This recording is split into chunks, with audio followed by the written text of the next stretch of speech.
اب یہ جو سوال ہے نہایت اہم ہے، بہت زیادہ اہم ہے، اور میرے ذہن میں بھی کافی عرصے سے ہے، اور میری خواہش تھی کہ جب بھی میں اہل سنت مفتیان سے ملوں، اور بعض مواقع پہ ملاقات بھی ہوئی ہے بڑے بڑے مفتیان سے، لیکن اس وقت شرائط زمانی و مکانی کو دیکھتے ہوئے یہ سوال نہیں کر سکا۔ میں مفتی صاحب سے آج یہ سوال رکھنا چاہوں گا کہ مفتی صاحب، آپ کے ہاں اہل تسنن کے ہاں جو یہ عقیدہ ہے کہ مولا کائنات کے ساتھ جنگ ہوئی کس کی؟ معاویہ ابن ابی سفیان کی، جنگ صفین، اس میں کہا جاتا ہے کہ یہ تو بات طے ہے کہ مولا کائنات حق پر تھے، لیکن دوسری طرف کہا جاتا ہے کہ وہ باطل پہ نہیں تھے کہ وہ مختی تھے، وہ ان سے خطا ہوئی، اور وہ خطا تھی اجتہادی، اور خطا اجتہادی کا جو نتیجہ ہے وہ کوئی کہہ لیں کوئی گناہ کبیرہ اس طرح سے نہیں ہے، بلکہ ممکن ان کے لیے جو ہے وہ پھر بھی ایک اجر ملے گا ان کو۔ چلے ٹھیک ہے، یہ مولا کائنات اور معاویہ ابن ابی سفیان کے متعلق آپ نے فیصلہ کر دیا۔ سوال میرا یہ ہے کہ اس جنگ میں 70,000 بندہ قتل ہو گیا، اتنی خواتین بیوہ ہو گئی، اتنے یتیم ہو گئے، ان کا کیا بنے گا؟ وہ کس کے سر جائیں گے؟ یعنی وہ 70,000 بندے کا خون کس کے سر جا رہا ہے؟ کیونکہ مولا کائنات کے سر بھی نہیں ہے، کیونکہ وہ کہتے ہیں جی حق پہ ہیں، اور دوسری طرف وہ مجتہد تھے، ان سے خطا ہو گئی، اور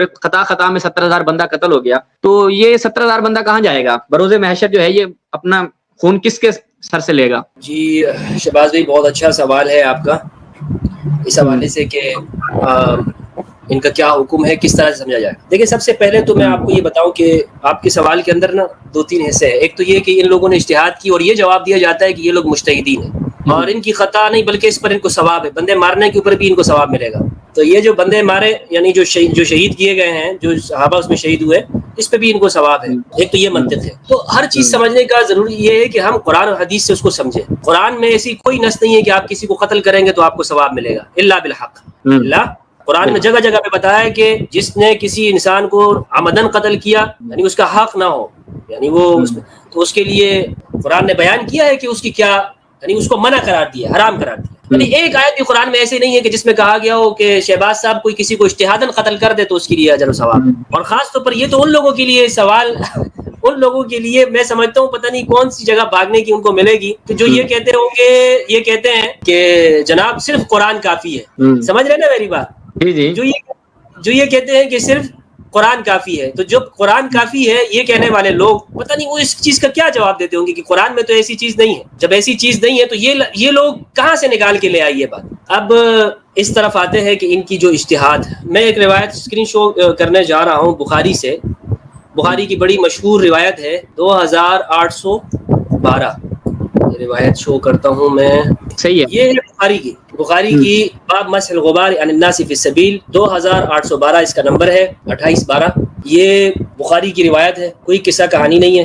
یہ جو ہمارے لوگ حدیث کرتے ہیں تو ان کو یہ بات معلوم ہونی چاہیے۔ اکرمہ سے روایت ہے، وہ ابن عباس سے، وہ کہتے ہیں انہوں نے کہا علی بن عبداللہ یعنی اپنے بیٹے کو، حضرت عباس نے، عبداللہ ابن عباس نے اپنے بیٹے علی سے کہا کہ ابو سعید کے پاس جاؤ اور ان سے حدیث سنو۔ مشہور حدیث ہے یہ، انتہائی مشہور حدیث ہے۔ وہ کہتے ہیں، میں یہاں سے پڑھتا ہوں اس کو، وکان عمار ينقل لبنتين فمر به النبي صلی اللہ علیہ وسلم ومسح راسه الغبار۔ تو وہ مسجد نبی کی تعمیر ہو رہی تھی، تو وہ 2 اینٹیں اٹھا رہے تھے اور باقی صحابہ ایک اینٹ۔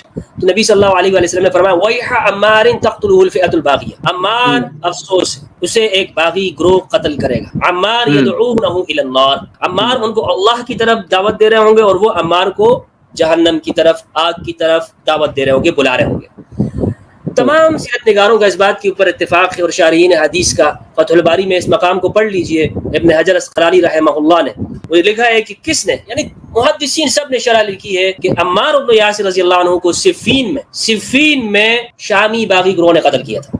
اس میں کوئی خفا نہیں ہے، بلکہ سیر اعلام النبلاء کے اندر ذہبی نے نقل کیا ہے کہ عمر بن عاص ان کا اعتراف موجود ہے کہ ہم نے قتل کیا۔ یہ یعنی اتنی تواتر کے ساتھ یہ بات معلوم ہے نا کہ کوئی متعصب اور متعنت شخصی اس بات کا انکار کرے گا اور کہے گا کہ نہیں اس میں انہوں نے قتل نہیں کیا، وہ جاہل آدمی ہے، تو یہ طے ہے۔ یہ روایت معلوم ہو گئی۔ اب اس کا جواب یہ دیتے ہیں جو ہمارے ہاں لوگ مانتے ہیں کہ ہاں، وہ کہتے ہیں کہ شامی گروہ نے قتل کیا ہے، وہ کہتے ہیں لیکن اجتہاد کیا ہے۔ سید صاحب غور کیجئے، وہ کیا کہتے ہیں؟ اجتہاد کیا ہے، کیونکہ مسلم کے اندر روایت ہے کہ جو اجتہاد کرے گا اور اس کا اجتہاد صحیح ہو تو اس کے لیے 2 اجر ہیں، اور جس کا اجتہاد غلط ہو جائے اس کے لیے 1 اجر ہے۔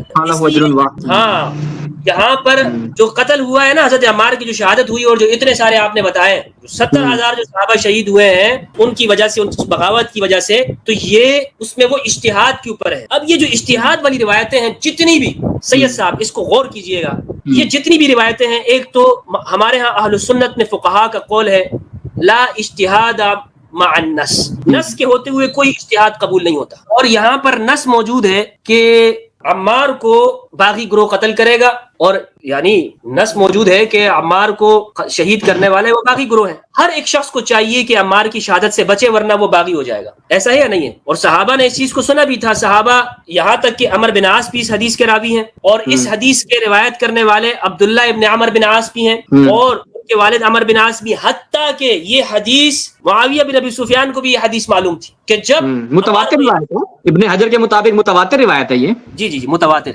ابن حجر نے بھی اس کو ذکر کیا ہے، اور اس کو سیوطی نے بھی الہزار المتناصرہ کے اندر حدیث المتواتر اس نے نقل کیا، یہ حدیث متواتر ہے. سیوطی نے اس کو نقل کیا کہ میرے پاس اتنا ٹیکنیکل چیزیں ہیں نہیں، سارے حوالے میرے پاس موجود ہیں، لیکن میں ایک ایک شو کروں تو یہ بس بہرحال یہ ہے کہ اس کو چیک کیا جا سکتا ہے میرے ریفرنسز کو.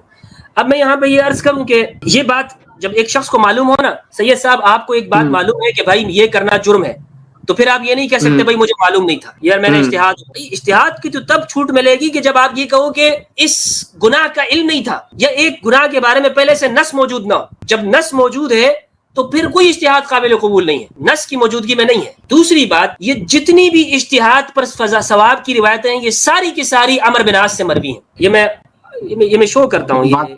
جی اشتہاد والی ساری عمر بن عاص سے ہیں، عمر بن عاص سے ہیں. یہ میں اس کو سٹاپ کرتا ہوں اور میں یہ دوسری اسکرین شیئر کرتا ہوں. یہ بہت اہم مقام ہے، یہ اس چیز کو دیکھیے میں اب دکھانے والا ہوں ناظرین کو.